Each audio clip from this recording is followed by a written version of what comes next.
पुराने जमाने की बात है, जब बगदाद शहर में एक अमीर ताजिर रहता था जिसका नाम मालिक बिन जुबैर था। मालिक के पास बहुत दौलत थी, बड़ा मकान था और कई मुलाजिम थे। लेकिन उसकी दौलत के साथ उसके दिल में लालच भी बहुत था। वह अपने मुलाजिमों से सख्त मेहनत करवाता, लेकिन उन्हें पूरा मुआवजा नहीं देता था। मालिक के घर में एक बूढ़ा मुलाजिम यूसुफ भी काम करता था। यूसुफ एक नेक दिल इंसान था जो हमेशा अल्लाह का शुक्र अदा करता और सच्चाई से काम करता था। उसकी एक छोटी सी झोपड़ी थी जहां वह अपनी बीवी और बीमार बेटी के साथ रहता था। यूसुफ रोजाना सुबह से शाम तक मेहनत करता, लेकिन मालिक उसे बहुत कम तनख्वाह देता था। यूसुफ की बेटी जैनब बहुत बीमार थी और उसे महंगी दवा की जरूरत थी। एक दिन यूसुफ ने हिम्मत करके मालिक से कुछ पैसे उधार मांगे। मालिक साहब, मेरी बेटी बहुत बीमार है, मैं आपसे थोड़ी पेशगी रकम चाहता हूं ताकि उसका इलाज करा सकूं। मैं वादा करता हूं कि आहिस्ता आहिस्ता यह रकम वापस कर दूंगा, यूसुफ ने आजिजी से कहा। मालिक ने यूसुफ की बात सुनकर गुस्से से कहा, मुझे तुम्हारी मुश्किलात से कोई मतलब नहीं, मैं कोई खैराती इदारा नहीं चला रहा। अगर तुम काम नहीं कर सकते तो कहीं और जाओ। यूसुफ खामोशी से आंसू बहाते हुए वापस आ गया। उसने अपने दिल में अल्लाह से दुआ की, ऐ अल्लाह, तू जालिमों को देख रहा है, तू ही इंसाफ करने वाला है। उस रात यूसुफ की बेटी की हालत और भी खराब हो गई। यूसुफ और उसकी बीवी रात भर बेटी के पास बैठे रहे। सुबह होते ही यूसुफ ने अपनी वाहिद कीमती चीज, अपने दादा की दी हुई तस्बीह बाजार में बेचने का फैसला किया ताकि बेटी की दवा खरीद सके। वह गम से दबा हुआ था, लेकिन अल्लाह पर भरोसा रखता था। उसी दिन मालिक के बड़े बेटे अहमद को बुखार आ गया। मालिक ने फौरन शहर के मशहूर हकीम को बुलाया, महंगी दवाइयां मंगवाईं। हकीम ने कहा, आपके बेटे को एक दुर्लभ जड़ी बूटी की जरूरत है जो सिर्फ पहाड़ों पर मिलती है। मैं कल तक इसे तलाश करवा लूंगा। मालिक ने कहा, कीमत की कोई परवाह नहीं, बस मेरे बेटे को ठीक कर दो। बाजार में यूसुफ अपनी तस्बीह बेचने की कोशिश कर रहा था, लेकिन कोई भी उसकी मुनासिब कीमत देने को तैयार नहीं था। अचानक एक बूढ़े आदमी ने उसे रोका। बेटे, तुम इतनी कीमती तस्बीह क्यों बेच रहे हो? यूसुफ ने अपनी मुश्किल बताई। बूढ़े आदमी ने कहा, मैं एक हकीम हूं, मुझे तुम्हारी बेटी के लिए जड़ी बूटियां दे दो और यह तस्बीह तुम अपने पास ही रखो। बूढ़े हकीम ने अपने झोले से कुछ जड़ी बूटियां निकाली और यूसुफ को दी। ये तुम्हारी बेटी को जरूर ठीक करेंगी, बस अल्लाह पर भरोसा रखो। यूसुफ आंखों में आंसू लिए घर की तरफ दौड़ा। जब वह घर पहुंचा तो उसने जल्दी से उन जड़ी बूटियों का काढ़ा बनाया और अपनी बेटी को पिलाया। हैरत की बात यह थी कि कुछ ही देर में जैनब के चेहरे पर रौनक आने लगी। दूसरी तरफ मालिक के घर में अहमद की हालत लगातार बिगड़ रही थी। हकीम ने कहा, मुझे अफसोस है, वह खास जड़ी बूटी हमें नहीं मिल पाई, अब सिर्फ अल्लाह ही बचा सकता है। मालिक परेशानी से अपने बालों को नोचने लगा। उसने अपने मुलाजिमों को हुक्म दिया कि पूरे शहर में जाकर कोई भी हकीम लाओ जो मेरे बेटे को बचा सके। मालिक के एक मुलाजिम ने यूसुफ की बेटी की हालत में बेहतरी के बारे में सुना था। उसने मालिक को बताया, मालिक साहब, आपके मुलाजिम यूसुफ की बेटी बहुत बीमार थी, लेकिन किसी हकीम ने उसे अजीब जड़ी बूटियां दी हैं जिनसे वह बेहतर हो रही है। मालिक की आंखों में चमक आ गई। उसने फौरन यूसुफ को बुलाने का हुक्म दिया, यह नहीं जानते कि अगले दिन क्या होने वाला है। अगली सुबह मालिक के मुलाजिम यूसुफ के घर पहुंचे और उसे फौरन मालिक के पास आने का हुक्म दिया। यूसुफ की बेटी जैनब अब बेहतर महसूस कर रही थी। यूसुफ ने अपनी बीवी से कहा, मुझे नहीं मालूम मालिक मुझे क्यों बुला रहे हैं, लेकिन अल्लाह पर भरोसा है, तुम जैनब का ख्याल रखना, मैं जल्द वापस आऊंगा। वह जल्दी से मालिक के घर की तरफ चल पड़ा। मालिक के घर पहुंचते ही यूसुफ को सीधा अहमद के कमरे में ले जाया गया। मालिक बेचैन होकर कमरे में चक्कर काट रहा था। यूसुफ, मुझे बताओ, तुम्हारी बेटी को किस दवा से आराम आया? मालिक ने गुस्से और परेशानी से पूछा। यूसुफ ने कहा, मालिक साहब, एक बूढ़े हकीम ने मुझे जड़ी बूटियां दी थीं जो अल्लाह की मेहरबानी से कारगर साबित हुई। वह जड़ी बूटियां कहां हैं? फौरन ले आओ, मेरा बेटा मर रहा है, मालिक चीखा। यूसुफ ने नरमी से जवाब दिया, मालिक साहब, वह जड़ी बूटियां मैं सब इस्तेमाल कर चुका हूं, लेकिन अगर आप चाहें तो मैं उस बूढ़े हकीम को तलाश करने की कोशिश करूंगा। मालिक बोला, जाओ, फौरन जाओ, और याद रखना, अगर मेरा बेटा नहीं बचा तो तुम्हारा अंजाम अच्छा नहीं होगा। यूसुफ जल्दी से बाजार पहुंचा और जगह जगह उस बूढ़े हकीम को ढूंढने लगा। उसने कई दुकानदारों से पूछा, लेकिन किसी ने भी उस हकीम को नहीं देखा था। यूसुफ अल्लाह से दुआ करने लगा, या अल्लाह, मेरी मदद फरमा, वह नेक इंसान मुझे मिल जाए ताकि एक बच्चे की जान बच सके। वह थका हारा एक मस्जिद के पास बैठ गया। अचानक मस्जिद से निकलते हुए यूसुफ ने उसी बूढ़े हकीम को देख लिया। वह खुशी से दौड़कर उनके पास पहुंचा। ए मोहतरम, अल्लाह का शुक्र है कि आप मिल गए। मालिक का बेटा बहुत बीमार है, वही मर्ज जो मेरी बेटी को था। मैं आपसे इल्तिजा करता हूं, मेरे साथ चलें और उस बच्चे की जान बचाएं। बूढ़े हकीम ने यूसुफ को गौर से देखा। यूसुफ, तुम उस शख्स की मदद करना चाहते हो जिसने तुम्हारी बेटी की बीमारी में तुम्हारी मदद से इनकार किया था? बूढ़े ने पूछा। यूसुफ ने जवाब दिया, जी हां, हमारा दीन हमें सिखाता है कि बदी का बदला भलाई से दो। कोई भी बच्चा गुनाह से पाक होता है और मैं नहीं चाहता कि कोई बच्चा तकलीफ में रहे। बूढ़े की आंखों में अश्क आ गए। बूढ़े ने अपने झोले से जड़ी बूटियां निकाली और यूसुफ को दी। ये लो, ये जड़ी बूटियां अहमद को भी ठीक कर देंगी, लेकिन तुम मालिक से कुछ भी नहीं मांगोगे, यह मेरी शर्त है। यूसुफ ने कहा, मुझे मालिक से कुछ नहीं चाहिए, बस वह बच्चा ठीक हो जाए। बूढ़ा मुस्कुराया और कहा, तुम्हारा दिल बहुत नेक है यूसुफ, अल्लाह तुम्हें जज्जा खैर देगा। यूसुफ जड़ी बूटियां लेकर मालिक के घर पहुंचा। मालिक ने देखते ही चीखा, कहां थे इतनी देर? मेरा बेटा मरने वाला है। यूसुफ ने खामोशी से जड़ी बूटियां मालिक को दी और कहा, इन्हें पानी में उबालकर अहमद को पिला दें, अल्लाह की मर्जी से वह ठीक हो जाएगा। मालिक ने फौरन ऐसा ही किया। कुछ ही देर में अहमद के चेहरे पर रंगत लौटने लगी। रात गुजरते ही अहमद का बुखार उतर गया और वह पहली बार मुस्कुराया। मालिक की खुशी का ठिकाना न रहा। उसने यूसुफ को बुलाया और कहा, यूसुफ, तुमने मेरे बेटे की जान बचाई है, मैं तुम्हारा एहसानमंद हूं। क्या चाहते हो? पैसे, सोना, कोई भी इनाम मांग लो। यूसुफ ने सर झुकाकर कहा, मालिक साहब, मैंने आपके बेटे की मदद इंसानियत के नाते की है, मुझे कोई इनाम नहीं चाहिए। मालिक हैरान रह गया। उसने पहली बार यूसुफ को गौर से देखा। उसके चेहरे पर एक ऐसी रोशनी थी जो मालिक ने पहले कभी नहीं देखी थी। लेकिन मैंने तुम्हारी बेटी की मदद से इनकार किया था, फिर तुम मेरे बेटे की मदद क्यों करते? मालिक ने पूछा। यूसुफ ने मुस्कुराते हुए कहा, क्योंकि मेरा रब मुझे सिखाता है कि बदी का बदला भलाई से दो, ताकि दुश्मन भी दोस्त बन जाए। मालिक बिन जुबैर की आंखें नम हो गईं। उसकी जिंदगी में पहली बार किसी ने उसे इतना बड़ा सबक सिखाया था। यूसुफ, मैं शर्मिंदा हूं, मैंने तुम जैसे नेक इंसान की कद्र नहीं की। यूसुफ ने कहा, मालिक साहब, हम सबसे गलतियां होती हैं, अल्लाह ताला हमें बख्श देता है अगर हम सच्चे दिल से तौबा करें। मालिक खामोश हो गया और गहरी सोच में डूब गया। अगली सुबह मालिक ने अपने तमाम मुलाजिमों को जमा किया।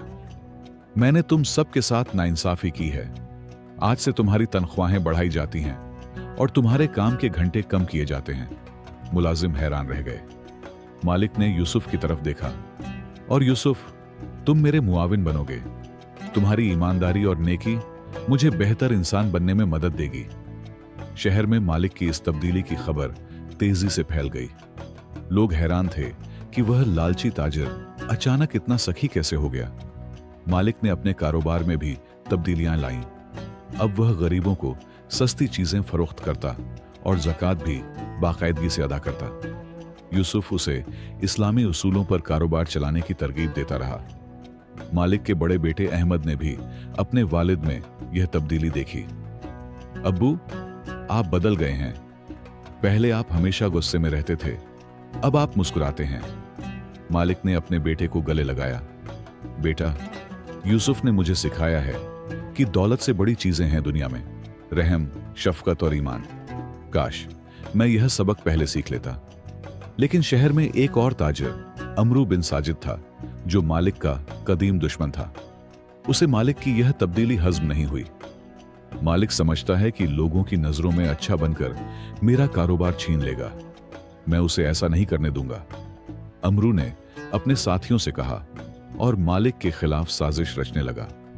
अमरू ने बाजार में अफवाह फैलाई कि मालिक अपने सामान में मिलावट करता है। उसने कुछ लोगों को पैसे देकर मालिक की दुकान पर शोर मचाने को कहा।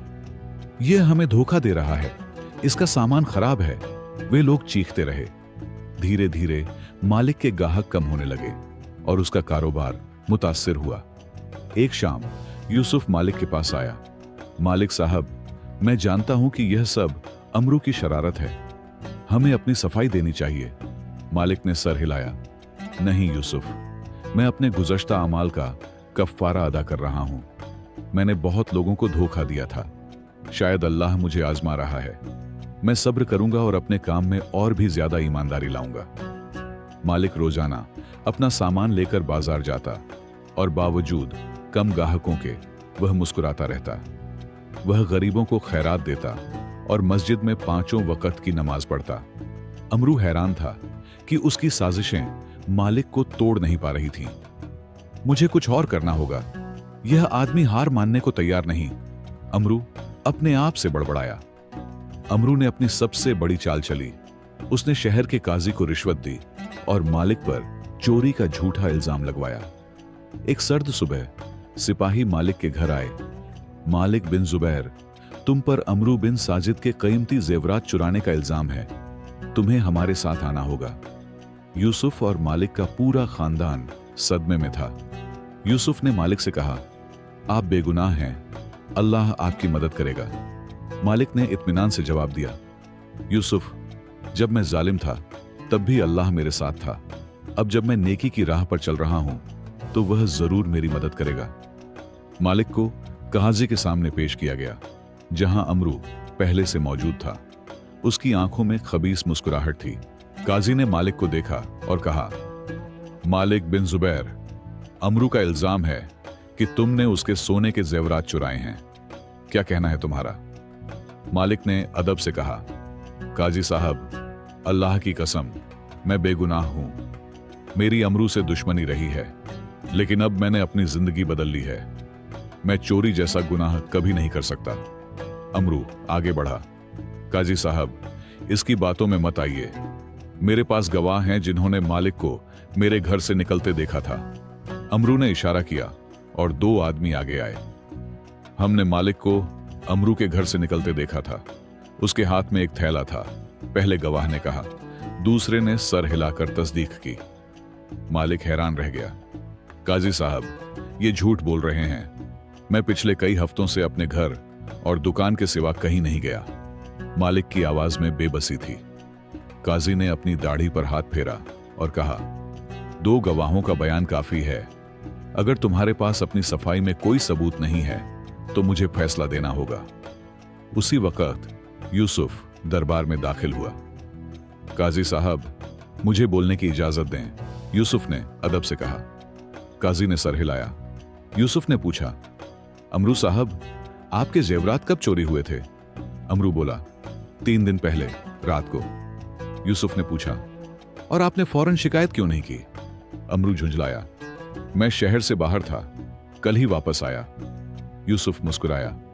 काजी साहब, मालिक साहब 3 दिन पहले रात को मेरे साथ थे। हम दोनों शहर के बाहर एक बीमार फकीर की देखभाल कर रहे थे। पूरा गांव गवाह है।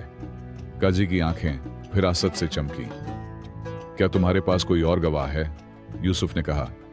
जी हां, गांव का इमाम खुद हमारे साथ था।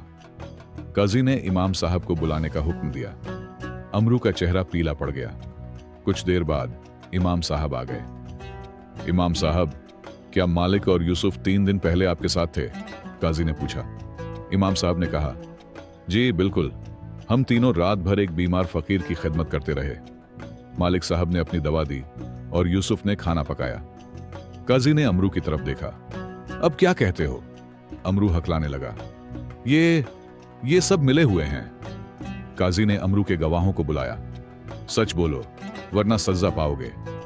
दोनों गवाहों के पांव कांपने लगे। पहले गवाह ने कहा, काजी साहब माफी चाहता हूं, अमरू ने हमें पैसे दिए थे झूठी गवाही देने के लिए।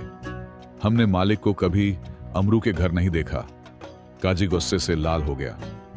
अमरू बिन साजिद, तुमने अदालत का अपमान किया है, झूठे इल्जाम लगाकर और झूठे गवाह पेश करके।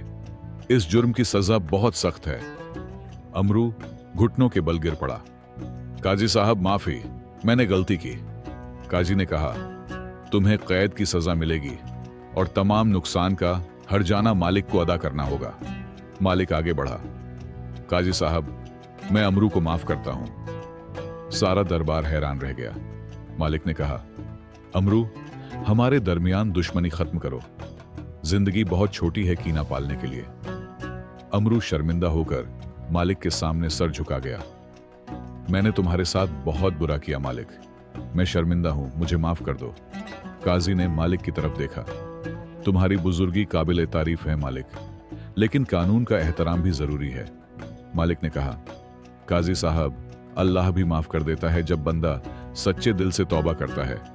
अमरू की सजा कम कर दीजिए। काजी ने सर हिलाया। ठीक है, अमरू की कैद माफ, लेकिन उसे हर्जाना अदा करना होगा और गरीबों को खैरात देनी होगी।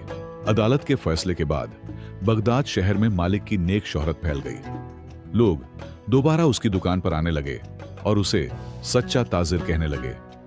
अमरू ने वादे के मुताबिक मालिक को हर्जाना अदा किया और गरीबों में खैरात बांटी, लेकिन उसके दिल में अब भी शर्मिंदगी थी कि उसने एक बेगुनाह इंसान को झूठा फंसाने की कोशिश की थी।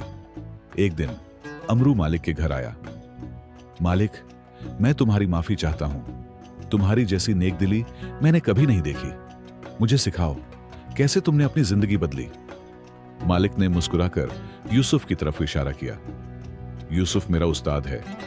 उसने मुझे सिखाया कि दुनिया की दौलत नहीं, बल्कि दिल की पाकीज़गी इंसान को बड़ा बनाती है। यूसुफ ने अमरू को बताया कि कैसे उस बूढ़े हकीम ने उसे जड़ी बूटियां दी थीं और कैसे उसने मालिक के बेटे की जान बचाई थी। यह सब अल्लाह की मेहरबानी थी, मेरी नहीं, यूसुफ ने कहा। अमरू हैरान था। उस बूढ़े हकीम के बारे में और बताओ। मैंने ऐसे किसी हकीम के बारे में कभी नहीं सुना। यूसुफ ने बताया, वह बूढ़ा हकीम हमेशा मस्जिद के करीब मिलता था। उसकी आंखों में एक अजीब नूर था। उसकी दी हुई जड़ी बूटियां हर मर्ज में काम आती थीं, लेकिन उस दिन के बाद मैंने उसे दोबारा नहीं देखा। मालिक सोच में पड़ गया। क्या हम उसे तलाश करें? मैं उसका शुक्रिया अदा करना चाहता हूं। तीनों ने शहर में उस बूढ़े हकीम को ढूंढना शुरू किया। वे हर मस्जिद गए, हर बाजार में पूछा, लेकिन कोई भी उस बूढ़े को नहीं जानता था। एक दिन तीनों शहर के बाहर एक पुरानी मस्जिद में गए। वहां एक बूढ़ा इमाम मिला जो कहता था, हां, मैं उस हकीम को जानता हूं। वह बुजुर्ग दरअसल एक वली अल्लाह हैं। इमाम ने बताया, वे बुजुर्ग 40 साल से शहर में आते हैं, लोगों की मदद करते हैं और फिर गायब हो जाते हैं। कहा जाता है कि वे सिर्फ उन्हें लोगों को मिलते हैं जिनके दिल पाक हों या जिनकी नीयत अच्छी हो। वे जालिमों की मदद नहीं करते, लेकिन मजलूमों की दुआ जरूर सुनते हैं। मालिक, यूसुफ और अमरू वापस शहर आए। रास्ते में उन्होंने एक झोंपड़ी देखी जहां एक बूढ़ी औरत बैठी थी। यूसुफ ने उससे पानी मांगा। बूढ़ी ने कहा, मेरे पास कुछ नहीं है बेटे, मेरा बेटा बीमार है और मैं उसकी दवा नहीं खरीद सकती। यूसुफ ने मालिक और अमरू की तरफ देखा। दोनों ने बिना कुछ कहे अपनी जेबों से पैसे निकाले।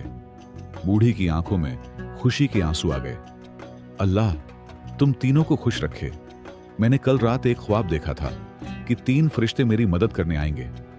जब वे चलने लगे, बूढ़ी ने कहा, अरे सुनो, मेरे पास कुछ फल हैं तुम लोगों के लिए। उसने उन्हें 3 सेब दिए। ये मेरे बाग के आखिरी फल हैं, अल्लाह की कसम ये शिफा देते हैं। तीनों ने शुक्रिया अदा किया और आगे बढ़ गए। जब उन्होंने मुड़कर देखा तो झोंपड़ी गायब थी, सिर्फ एक पुराना दरख्त नजर आ रहा था। यह तो अजीब बात है, अमरू ने हैरानी से कहा। यूसुफ ने सेब को देखा, वह सोने की तरह चमक रहा था। लगता है हमारी आजमाइश हो रही है, मालिक ने कहा। आओ इन सेबों को शहर के गरीबों में तकसीम करते हैं। अगले दिन शहर में अफवाह फैल गई कि जिस मरीज ने सेब का टुकड़ा खाया वह फौरन ठीक हो गया। तीनों दोस्त मस्जिद में नमाज पढ़ने गए, जहां इमाम ने उन्हें बताया, तुम तीनों ने एक बड़ा इम्तिहान पास किया है। वह बूढ़ा हकीम और बूढ़ी औरत अल्लाह के भेजे हुए फरिश्ते थे। वे इंसानों के दिलों को आजमाते हैं। जिसने मजलूम की आह सुनी उसने अल्लाह की रहमत पाई। इमाम की बातें सुनकर तीनों दोस्त हैरान रह गए। क्या आप यकीन से कह सकते हैं कि वे फरिश्ते थे? मालिक ने पूछा। इमाम ने मुस्कुराते हुए कहा, मेरे बेटे, कभी कभी अल्लाह ताला हमें आजमाने के वह देखता है कि मुश्किल वक्त में हम क्या करते हैं, क्या हम मजलूम की मदद करते हैं या नहीं। अगले हफ्ते मालिक और यूसुफ ने मिलकर एक नई दुकान खोली, जहां वे गरीबों को सस्ती दवाइयां और खाना फराहम करते थे। अमरू ने भी अपने कारोबार में तब्दीली लाई और अपनी आमदनी का 5वां हिस्सा गरीबों में बांटने लगा। शहर में इन तीनों की नेक शोहरत फैल गई और लोग उन्हें मजलूमों के दोस्त कहने लगे। हर कोई उनकी मदद लेना चाहता था। एक दिन एक गरीब लकड़हारा उनके पास आया। मेरे पास खाने को कुछ नहीं है और मेरी बीवी बहुत बीमार है, उसने कहा। मालिक ने फौरन उसे खुराक और पैसे दिए। यूसुफ ने अपनी जड़ी बूटियों से दवा बनाई और अमरू ने उसके लिए काम का इंतजाम किया। लकड़हारे की आंखों में आंसू आ गए। अल्लाह आप तीनों को खुश रखे। चंद दिनों बाद खबर आई कि शहर में एक खतरनाक वबा फैल रही है। बहुत से लोग बीमार हो गए और तबीब चारागरी से आजिज थे। मालिक, यूसुफ और अमरू ने मिलकर मरीजों की खिदमत शुरू की। यूसुफ अपनी जड़ी बूटियों से दवाइयां बनाता, मालिक खाने का इंतजाम करता और अमरू अपने खर्च पर तबीबों को बुलाता। लेकिन एक दिन मालिक भी वबा की जद में आ गया। उसका बुखार बढ़ता गया और वह कमजोर होता गया। यूसुफ और अमरू ने उसकी दिन रात देखभाल की, लेकिन मालिक की हालत बेहतर नहीं हुई। दोस्तों, मुझे लगता है मेरा वक्त आ गया है, मालिक ने कमजोर आवाज में कहा। मैं खुश हूं कि मेरे आखिरी दिन नेकी में गुजरे। उसी रात यूसुफ को एक ख्वाब आया। ख्वाब में वही बूढ़ा हकीम नजर आया और कहा, बेटे, तुम्हारे दोस्त की जिंदगी अब तुम्हारे हाथ में है। तुमने उस वक्त मालिक की मदद की जब उसने तुम्हारी मदद से इनकार किया था। क्या तुम अपनी जिंदगी का एक हिस्सा उसे देने को तैयार हो? यूसुफ ने बिना सोचे कहा, जी हां, मेरी उम्र में से ले लें और मालिक को दे दें। उसी रात अमरू को भी यही ख्वाब आया। उसने भी वही जवाब दिया। जब दोनों सुबह मालिक के पास पहुंचे तो हैरान रह गए। मालिक बिस्तर पर बैठा मुस्कुरा रहा था, बिल्कुल सेहतमंद। दोस्तों, मुझे भी रात एक अजीब ख्वाब आया, मालिक ने कहा। वह बूढ़ा हकीम आया और कहा कि मेरे 2 दोस्तों ने मेरे लिए अपनी जिंदगी का हिस्सा देने का फैसला किया है। यह सब एक इम्तिहान था। तीनों दोस्त आपस में गले मिल गए। आंखों में खुशी के आंसू थे। मालिक ने कहा, अब मैं समझ गया हूं कि एक मजलूम की आह क्या होती है। जब मैं जालिम था तब मेरे खिलाफ यूसुफ की आह ने मुझे बदल दिया। फिर जब अमरू ने मुझ पर जुल्म किया, मेरी आह ने उसे बदल दिया। हमारा दीन हमें सिखाता है कि जुल्म कभी न करो और मजलूम की हमेशा मदद करो। वबा के खत्म होने पर शहर के लोगों ने तीनों दोस्तों को बगदाद के हीरो का नाम दिया। खलीफा ने खुद उन्हें बुलाकर इनाम देना चाहा, लेकिन तीनों ने आजिज़ी से इनकार कर दिया। हमने यह सब अल्लाह की रजा के लिए किया, न कि इनाम के लिए। खलीफा ने सर झुका लिया। तुम तीनों सच्चे मुसलमान हो, अल्लाह तुम्हें जज़ाए खैर दे। सालों बाद जब तीनों दोस्त बूढ़े हो गए तो नई नस्ल ने उनसे सीखा कि नेकी कभी जाया नहीं जाती और जुल्म का बदला इंतकाम नहीं बल्कि भलाई से देना चाहिए। शहर में एक कहावत मशहूर हो गई, जालिम की तलवार से डरो लेकिन मजलूम की आह से ज्यादा डरो, क्योंकि तलवार सिर्फ जिस्म को काटती है लेकिन आह आसमान तक पहुंचती है और अल्लाह के दरबार में फरियाद करती है। इसीलिए कहते हैं, मजलूम की आह कभी बेअसर नहीं जाती। ये कहानी हमें सिखाती है कि जुल्म का अंजाम रुसवाई और नेकी का अंजाम इज़्ज़त है। मजलूम की दुआ और आह अल्लाह के दरबार में ज़रूर सुनी जाती है, चाहे वक्त लग जाए। बदी का बदला भलाई से देने से दिल बदलते हैं और दुश्मन भी दोस्त बन जाते हैं। सच्ची तौबा, सब्र और खिदमत खल्क इंसान को अल्लाह के करीब कर देती